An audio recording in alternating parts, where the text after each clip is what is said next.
Chapter 4 Connections and Consequences. After narrowly escaping Nitras and Midas, you found your way to drawing collective consciousness, who revealed a terrifying piece of information. The old gods want to use our bodies to escape the underworld and return to the living world. That is what I fear, and if that is the case, they must be stopped. I shall look forward to finding a solution, but your brother has been searching for a way to bring you back as well. Perhaps he will have some ideas. Cade? What do you mean? I apologize. All dwarves grow up knowing the dead can look into the lives of the living. I feel that's not the same for you. We can. But they won't be able to hear us, right? There are legends of realm walkers conversing across the realms. Perhaps this qualifies? All you must do is imagine you're in a dark pool. Nothing is all around you. Then you may bend your inner eye where you will. You close your eyes, trying at first to concentrate before you realize you make more headway when you simply let go. Before he gives way to soft candlelight, Cade's face first in the book and over arched eyes, brow pinched with tension even as he sleeps. Cade, can you hear me? Huh? He blinks his eyes slowly, awake, then freezes, staring at you in disbelief. Elrond, I thought you were. It can't be. This has to be a dream. It's not a dream, Cade. It's me. I knew it. I told him you were actually dead. He rushes forward to embrace you, wanting his body to pass completely through yours. That's not entirely true. I am dead. We all are. So you just came to say goodbye. No, I'm not letting things end this way. You're a bit of a problem, though. You give Cade a quick rundown on all that's happened, his eyes getting wider and wider. So the Winged Warrior took our bodies to the old gods, and they're planning on using them to return to the world of the living. What? But there's a door of some kind of out here. Out of here. Once we get our bodies back, we can go through it and come home. Okay, so you have to kill a bunch of gods. Easy, right? He's smiling, even as his lips tremble, trying so hard to be okay for you. Cade, take care of yourself. I'll try. It's just losing you again like this. It's even worse than last time. I know, Cade. I know. Ch4 is adjusting much better to it all. I guess she's gone through it before her grandmother. Well, she'll be happy to know her grandmother's the one who helped us here. She'll want to know her grandmother's the one who helped us when we landed here. And how she made it to the end. If we can afford to focus on something other than your funerary arrangements. She's been tinkering with the flower arrangements for days. We'll see if we can loop Ch4 in on the research you've been doing. See if you can loop Ch4 in on the research you've been doing about how to get us back. I haven't made much progress, but is there anything else you want me to investigate? I'll let you know. You have to admit, this realm walker thing comes with a lot of perks. He cracks a brief smile before his face falls again. I don't want you to go, even though you'll need me again soon. I always need you, Cade. And I'll see you again, I promise. Heart aching, you release the connection, snapping through the darkness, and back to the temple of the end.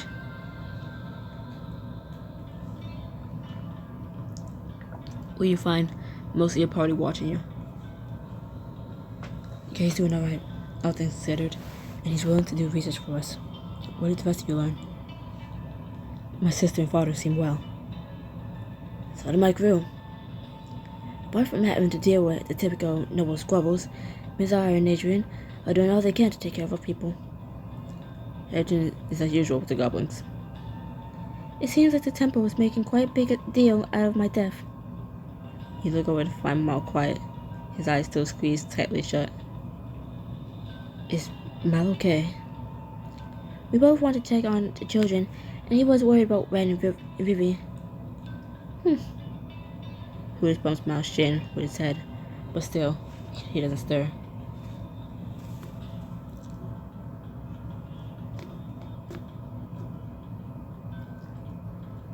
Ma, you don't have to shoulder this alone. You draw him into a gentle hug, and after a moment, he returns to embrace, eyes opening. Sorry, got a little caught up there. Don't be. I can try reaching out to talk to them later if you want. Thanks, kid. Don't know what I'd do without you. If I may interrupt, I have consulted the embassy of myself. And believe the answer is quite simple and quite difficult.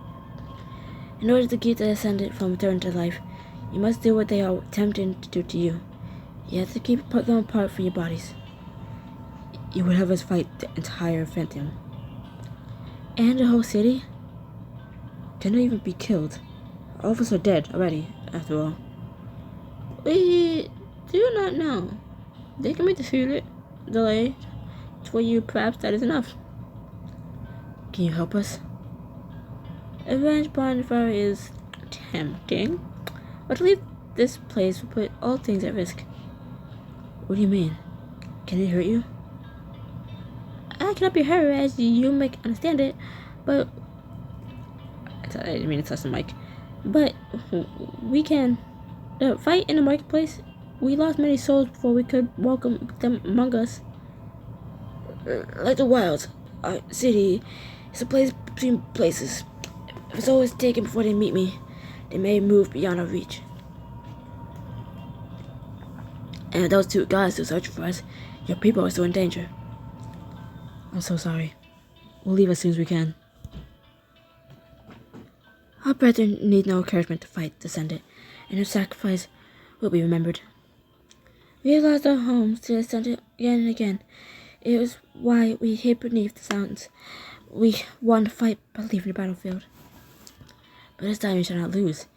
We will draw their eyes, and then we'll cut them out. There is no way to truly hide in the afterlife. If we give you our power, the Ascendant will know, and they will once again seek to destroy us. We wish to help, but I am not certain. It is rare for us to be uncertain. It is a great risk, yet we know you are creatures of hope. Recruit the end of all things to learn about more about Dwarven history and receive their help at vital moments in the book. Look at this little ball of sunshine, little ball of fire.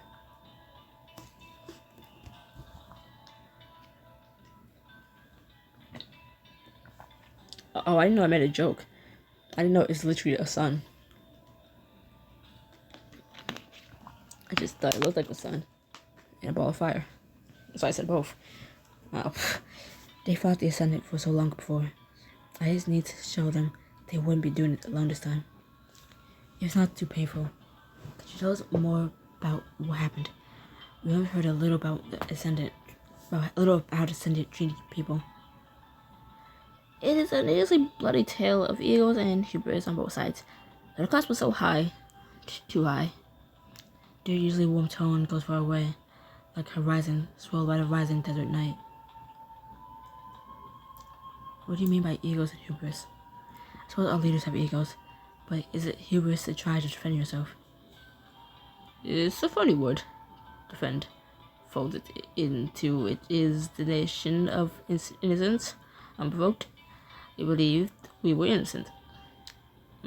But if the cause piled up, so too the defenses. One more death will always end the killing, will it not? I'm doing different voices because it is multiple people in that little ball.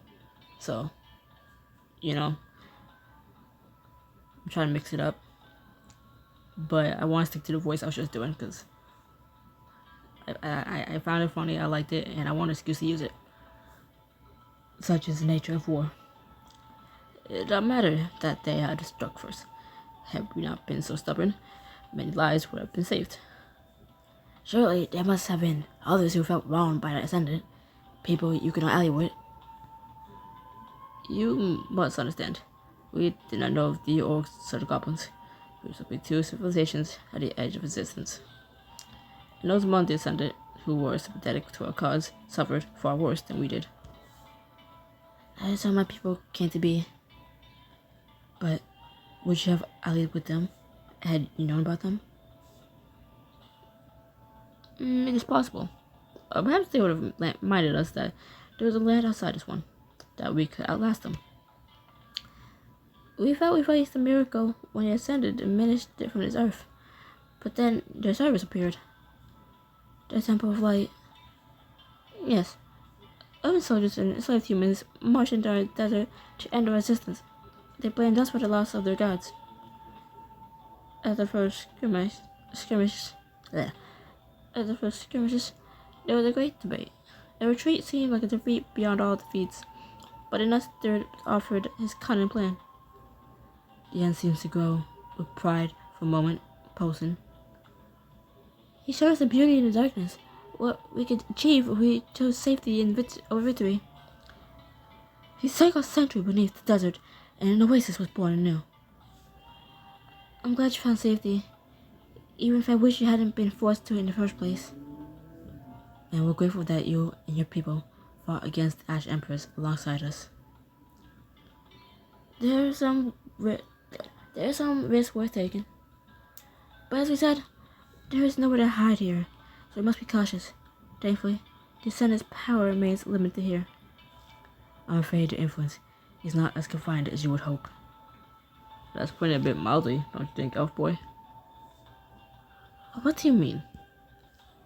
Hiding from the temple ended that conflict for you, but the temple only grew stronger in your absence, bolstered on the backs of the valorous Descent dynasty. I knew we'd show up here somewhere. The worship of the old gods has enabled a lot of horrible things that the dwarves are only now learning about. But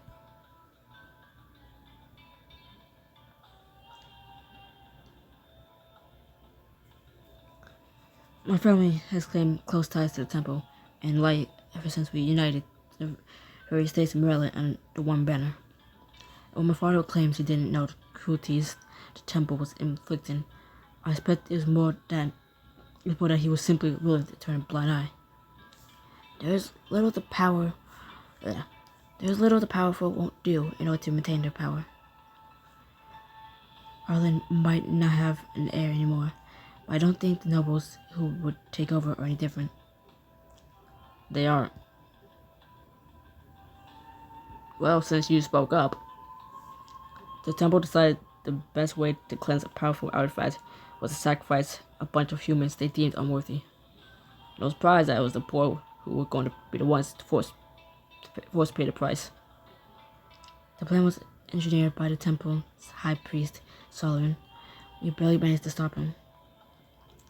The king said that he rounded up all Solomon's supporters, but he definitely missed a few. Of course he did. There's one thing my father's known for, is his incompetence. We've been battling for the soul of the temple ever since.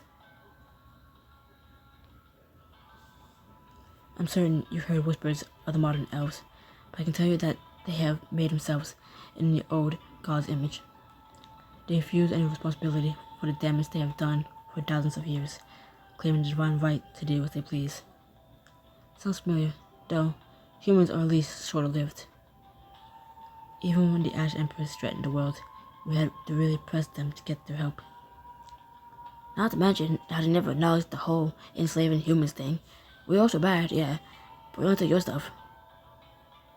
You don't get to hear from Torah or Alex at all? Okay. Before I rose within the temple hierarchy, any human child who showed any affinity for magic was taken from their family. The temple felt we were too dangerous to live outside their walls. Or too powerful. My childhood wasn't all bad though. I was surrounded by people with similar struggles, and I learned a lot. The temple also told you that you need to sacrifice your light, your very life force, to serve them. That is true. This is all very troubling. Nia has done great work in reforming the temple, and Terrell has done the same with the elves, but it's slow going. Which is exactly why we need to stand united now. If we prove their gods can be killed, The myth of their infallibility flatters. I have seen it in my own people. I have seen it in my own people after the death of my mother. Nothing stopped those awkward who would have chosen people arguments. But as I trust in medias and the rest of them return to life, it's only gonna get worse.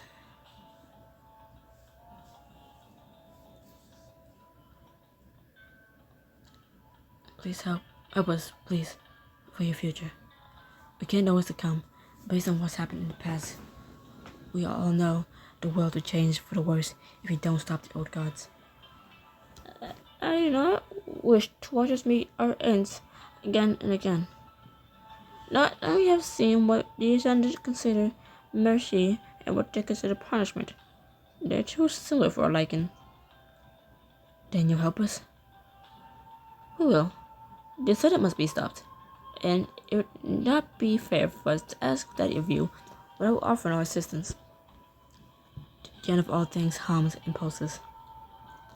Come close, I want. I must give you pieces of myself so you may reach me. A calling crystal. You step closer to the end, the heat growing, but not to the point of burning. It's more like soaking in a perfectly warm bath. You reach to the shining light, and for a moment, you swear you can see thousands of faces looking back at you. A chorus of generations. Wow. Then you feel something solidify in your fingers, and you pull your hand back to find a glowing crystal resting in your palm. Let's go. Close in moments of great need, and we will be with you. Thank you. We really appreciate it.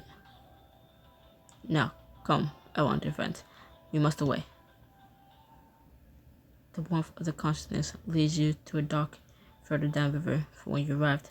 A familiar vessel bobbing in the water. The Wraith? Rewards from our Fallen's memories of the battle against the one you call the Ash Empress. Some details may be locked-in, but she was stale. So we can get there by boat. Yes, all rivers in the underworld made their way there in time, though some are more perilous than others.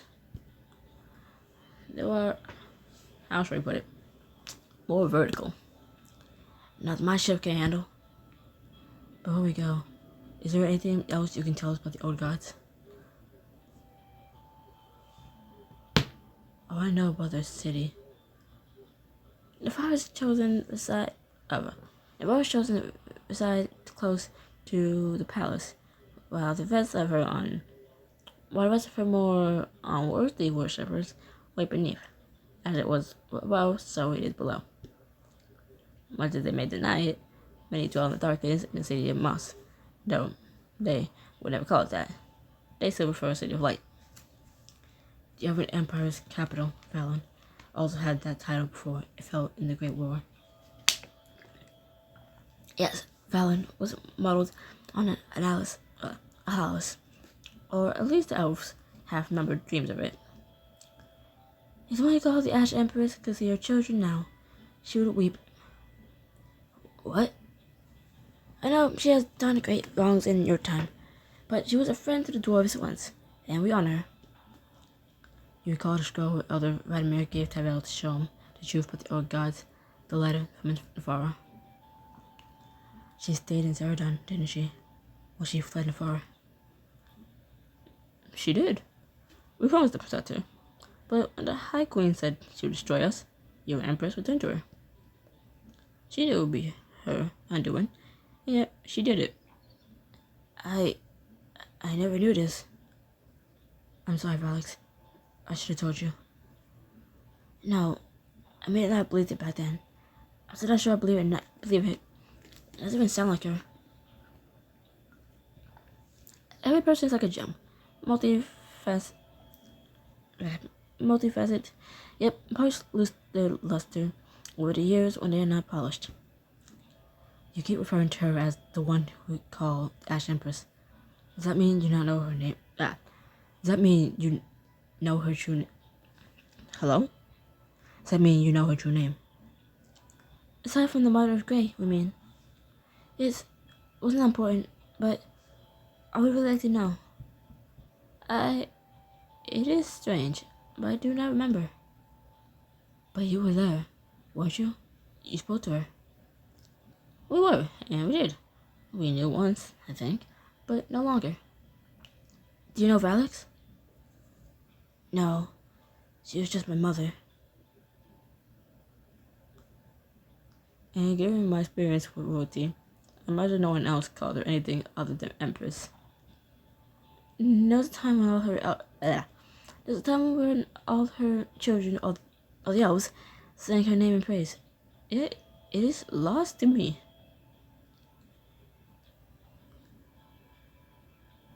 She's mother to the elves.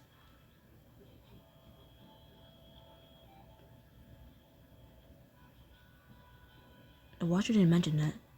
He told me that she was an old god, but he painted her as a villain. He didn't say anything about who she was before. Sounds like standard old god behavior to me. Or servant of an old god, I guess. A construct of an old god. Such creatures often begin as manifestations of their creator's will. Valak looks down at her feet. Where do you think the Empress landed anyway? Was she being Alice with the other old gods? I am not sure. None of us have seen her, but we do not venture beyond the wilds. If you end up with the old gods, I'm pretty sure you have seen the explosion and howls from this dock. That would not end well. Would she have really stood a chance against all 5 of them, though? Nitros and Midius were quite enough on their own. The Midius who fought you seemed distracted, different from how she used to be. Nitros has not changed. He still puts his sister above all. Their power was still significant, but they both paled in comparison to the High Queen. Then how are we supposed to win? You feel unease growing in the pit of your stomach, echoed on the faces of your companions. Be not afraid, dear friends. You are more prepared than you realize. You already traveled with someone who can see glimpses of the future. The end shines a little brighter on Nia. Is that what happened when I helped Mal? But divination is outlawed by the temple. It's too dangerous to practice. Outlawed by the same people who didn't want you fighting now they were dabbling in human sacrifice.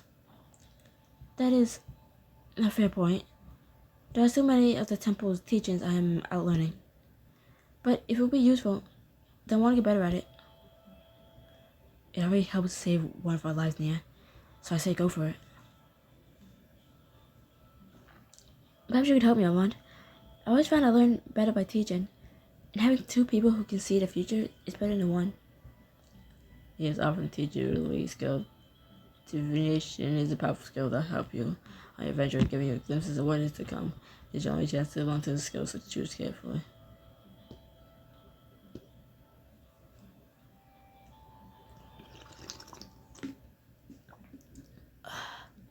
Ionia stepped back into the temple, settling in a quiet side room with a few benches scattered about.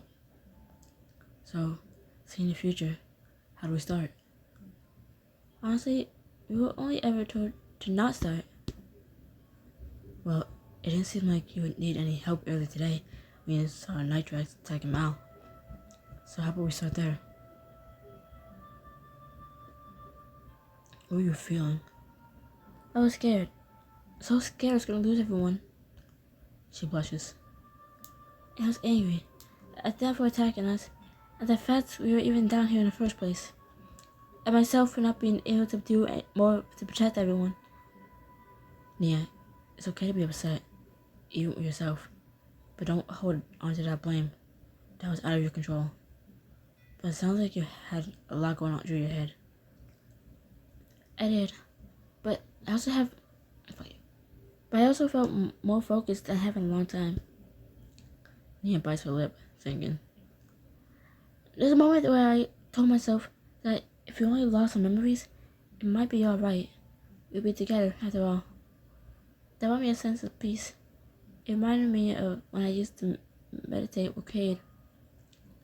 Since when does Cade meditate? When we lost you. He was afraid we wouldn't be able to keep up with everyone in a fight if it came to that. So I taught him what I learned from the temple. Unarmed strikes, evasive movements,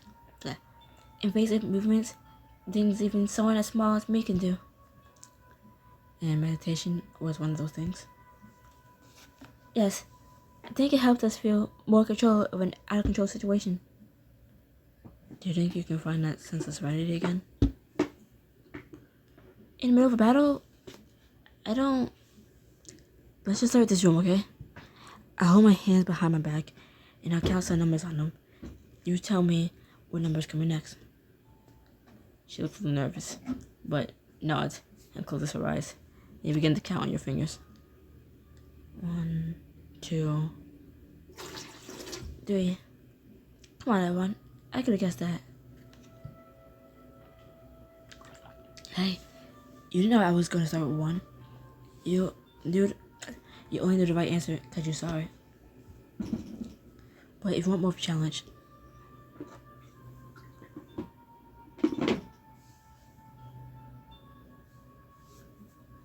5, 2, 6?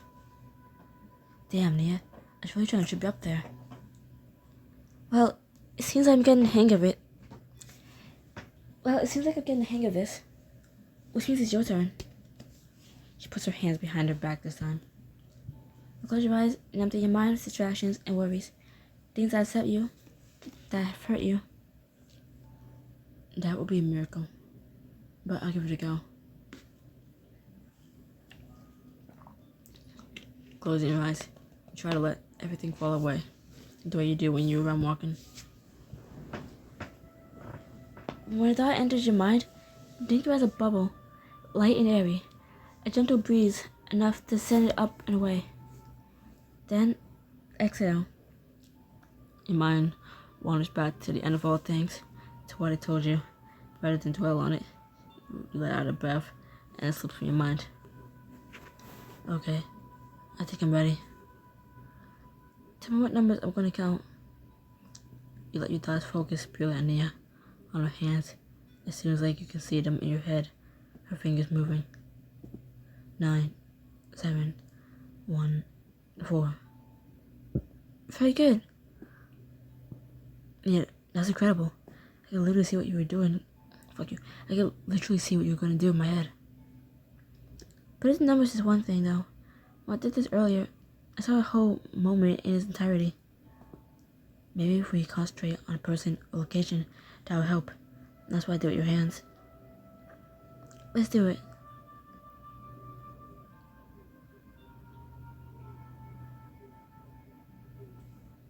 I don't know. Close your eyes again and picture Valix before you.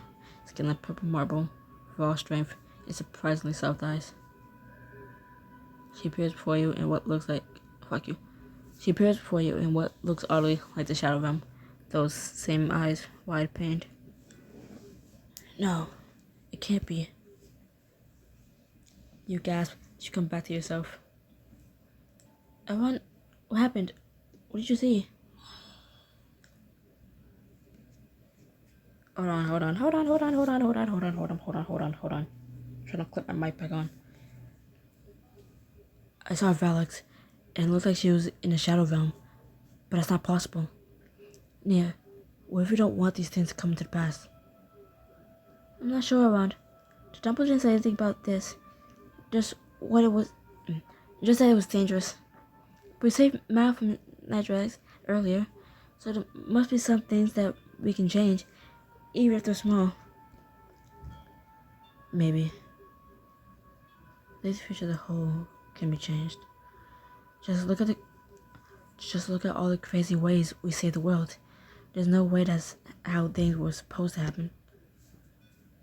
Yes, I think we all have control over our own fates.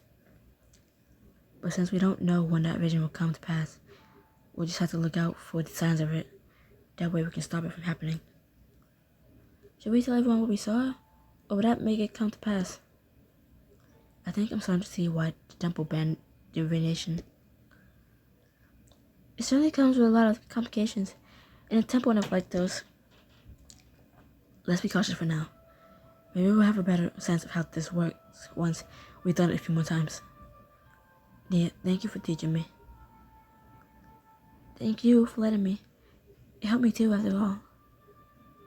I wish what I saw hadn't been as ominous as it was, but we'll figure it out. We always do. And we should teach some of the others that meditation you do. I tried once. Sarah already does it, and Mom and Tori were not interested. Well, now we got Aaron and Alex, and I think they're the ones who need it the most. With a laugh, the two of you head out of the temple to meet back up with the rest of your companions.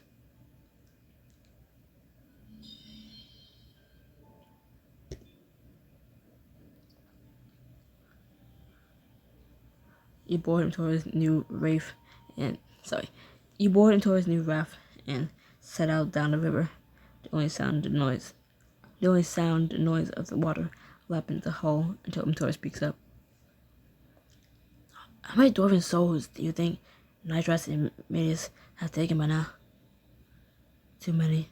I know they said they wanted to do it, but wish there had been another way.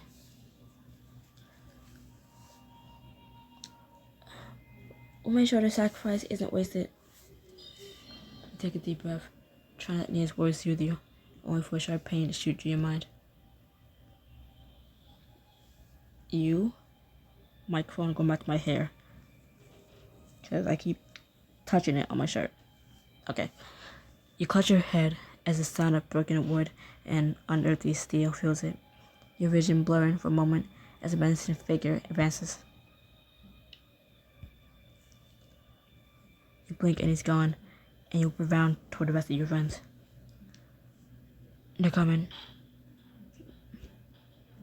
The ship's deck cracks and nearly buckles as Nitrax slams into it, his sister hovering behind him. Whoo! Hooters jokes in surprise at the loud noise and goes screaming below deck. Miss us? Not at all. Start with the construct. Nitrax nods and launches himself at Alex, and you rush to get between them. Oh, you're calling her the construct.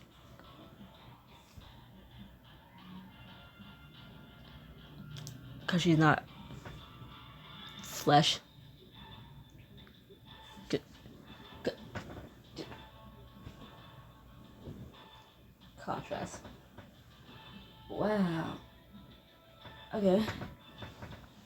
Dude.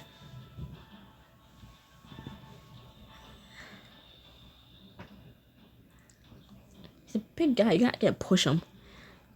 You slide forward with your foot out, just managing to get in Nitra's way for his weapon meets Alex's. Like, he's a big dude, you're not pushing him. I want.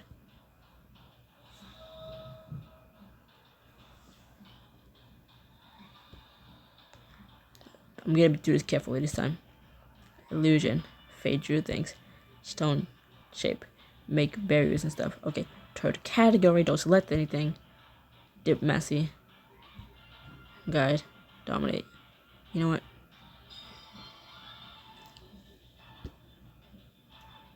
Be more commanding, I want. Watch your step. It's only a small stumble for the god, but it's enough to put space between him and Valix. Alright, Coltons, let's fight some gods. Until he draws the dwarven family crest from her clothes, raising high in the air. A moment passes, and then the figure wrapped in wet bandages explodes from the water and begins crawling up the side of the ship. Not these guys again. More follow. There's half a dozen angels gathered on the deck. One of them jumps on Nitrax, tearing at his shoulder. Oh, close. Get away. He draws the ancient off him, only to be swarmed by more as they pile on top of him. Why did it have to be mummies? Used the dwarven crest to get away from there. Looks like they're on our side this time. Yeah. Turning to him to her, drop the crest, the metal glowing red hot, and the shadows hit the deck. Oops. The ancients around Nitrax come with the dust, but he's left breathing hard. Please tell me that one of you has a plan. Don't look at me, Princeling. I'm an improviser. We gotta work together. throat and hit my sight. With pleasure. Am I joking? I'm joking. I'm not gonna make it. It's nice knowing you. I'm fine. Taro holds his hands out, and wind swirls around the curved blade, billowing like a thunderstorm. You swipe at Nitrax, and lightning chains out to meet him. Each time you clash, there's a spark, and he winces at every blow. That hurts, you know. What's wrong? I thought you wanted a challenge. Unfortunately for you, little mages, I was part of my sister, and you were nothing compared to her. He cleans his sword against his shield. The reverberating sounds echo in your head, and all of you fall to your knees.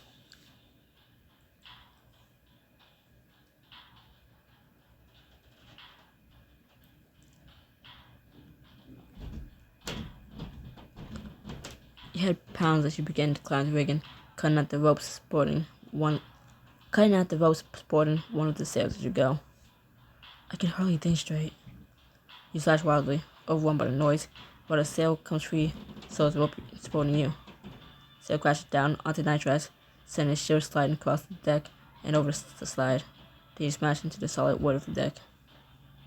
Ow. Ewan, you okay? And did you really have to destroy my ship just to get his shield away?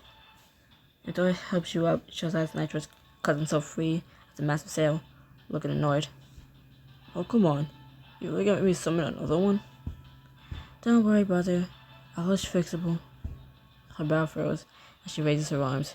Then the ship stops dead in the water, and Nitrax dives over the side. You rush to the edge of the ship, only to spot something shining in the water, and that unfamiliar presence reappears. The shield of Zona has emerged. How odd. The dreads certainly smile on you, Elrond. It's the voice again. Tell us who you are. It's not really the time for that. Nitrax climbs back up onto the deck, and Nia draws out her hands, shooting and parting in a golden bubble as he springs forward and attacks. No fair. So it's okay for your sister to use an unbreakable shield, but not us. You should retrieve the shield. It was crafted by the great dwarven smith Sona as a gift from the father that was shattered in the later wars. Valor scowls as she sends her own shadow to bolster Nia's light, turn the spear around you into a clear, almost water-like surface. Choose quickly, Elrond.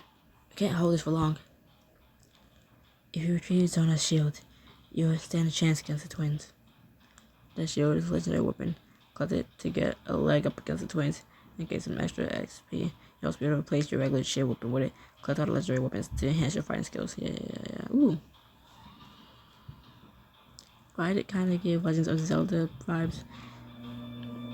I don't know. Thank you. You feel the voice retreat as you rush out from near shield and leap into the water. You swim to the bottom of the river, the water growing colder the closer you get, but that is the place the moment you put your hands on the shield. I'm gonna take you to meet some old friends, alright? You pull yourself back onto the ship where you're forced to draw the shield up as Nitrax lunges with his sword. But you hardly even feel the blow. The shield completely absorbing the impact as the runes on it glow brightly.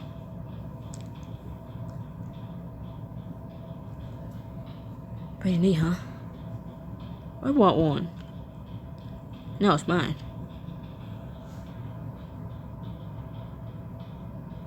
You got the zero Zona. You all scattered across the deck, surrounding Nitrax. But as you dart past Midias, you notice that she doesn't even seem to react to your presence. Then it's then at the end of all things, words echo in your mind. Midias, who thought you seemed distracted, different from how she used to be. Nitrax has not changed. He still puts his sister above all. I wonder. Spinning on your heel, you lunge at Midias, slamming the shield of Zona into the glowing aura around her. The moment your two shields connect, her shatters into thousands of glowing particles. No, you don't. You swing again, and this time she dodged backwards, eyes wide as she reconjures her shield. The whole world seems to shake, and the ship lurches forward. The river current picks up again. New plan. Everyone go after Medius. No. Nitros moves faster than you've ever seen him, getting between you and his sister.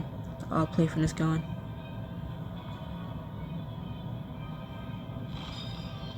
You step forward, raising your shield at the same time he does, and the runes on your shield flash, and you see Frost coat his armor. Gold. Why'd you take a moment to cool down? You slam your shield into him again, and with the ice coating his body, he's unable to block.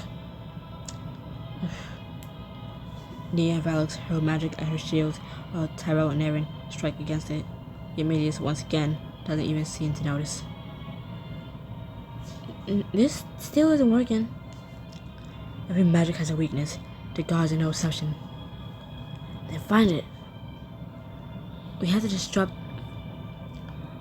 disrupt her concentration again.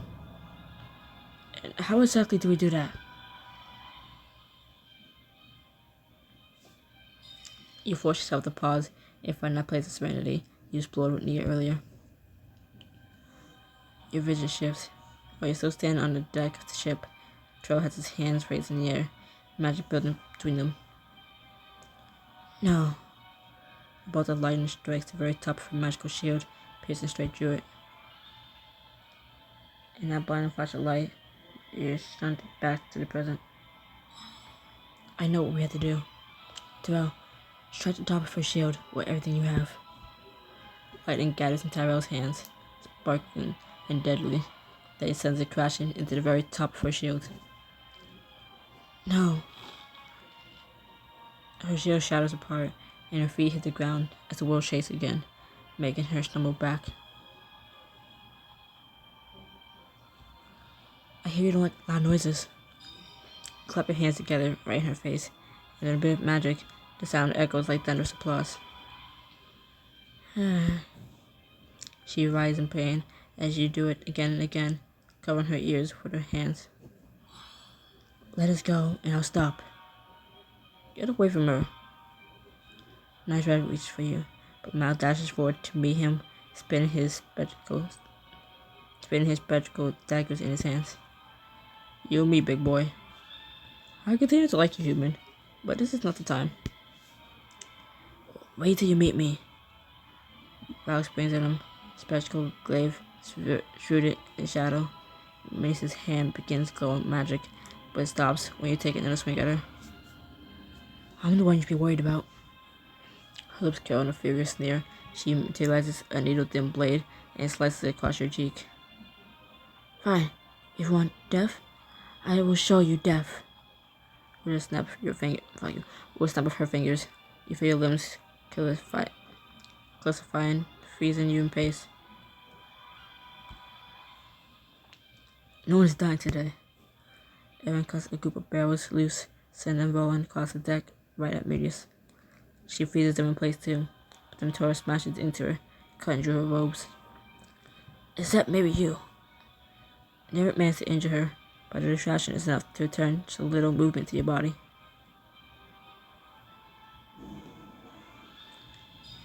You close your eyes for an instant, recalling the rush you felt the first time the speedy magic moves within you. The world slows to an elegant dance around you, a series of portraits for you to observe as you see fit.